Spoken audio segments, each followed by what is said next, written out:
Caribbean രാജ്യമായ ഹെയ്ത്തിയിൽ ശനിയാഴ്ച രാവിലെയുണ്ടായ ശക്തമായ ഭൂകമ്പത്തിൽ 300-ലധികം മരണം റിപ്പോർട്ട് ചെയ്തു. റിക്ടർ സ്കെയിലിൽ 7.2 തീവ്രത രേഖപ്പെടുത്തിയ ഭൂകമ്പത്തിൽ 2000-ഓളം പേർക്ക് പരിക്കേറ്റു. 10,000-ഓളം വീടുകൾ തകർന്നു. 2010-ലെ ഭൂകമ്പത്തിന്റെ ആഘാതത്തിൽ രാജ്യം കരകയറുന്നതിനിടെ മറ്റൊരു ദുരന്തം നേരിടേണ്ടി വന്നിരിക്കുന്നത്. ഹെയ്ത്തിയുടെ തലസ്ഥാനമായ പോർട്ട് ഓ പ്രിൻസിൽ നിന്ന് ഏകദേശം 160 കിലോമീറ്റർ അകലെയാണ് ഭൂകമ്പത്തിന്റെ പ്രഭവ കേന്ദ്രം. 8 കിലോമീറ്റർ ചുറ്റളവിൽ 7 തുടർചലനങ്ങൾ ഉണ്ടായി. നിരവധി നാശനഷ്ടങ്ങളാണ് ഹെയ്ത്തിയിൽ നിന്ന് റിപ്പോർട്ട് ചെയ്യുന്നത്.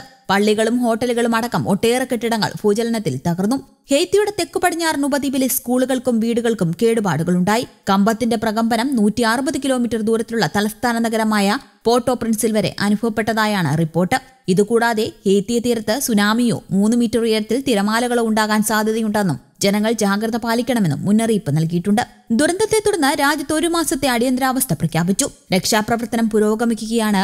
2010 ജനുവരിയിൽ ഹെയ്ത്തിയിൽ റിക്ടർ സ്കെയിലിൽ തീവ്രത 7 രേഖപ്പെടുത്തിയ ഭൂചലനത്തിൽ 2 ലക്ഷത്തിലധികം പേരായിരുന്നു മരിച്ചത്. 3 ലക്ഷത്തിലധികം പേർക്ക് പരിക്കേറ്റു. 1.5 ലക്ഷം പേർ വീടില്ലാതെയായി. News desk Keralakaumudi.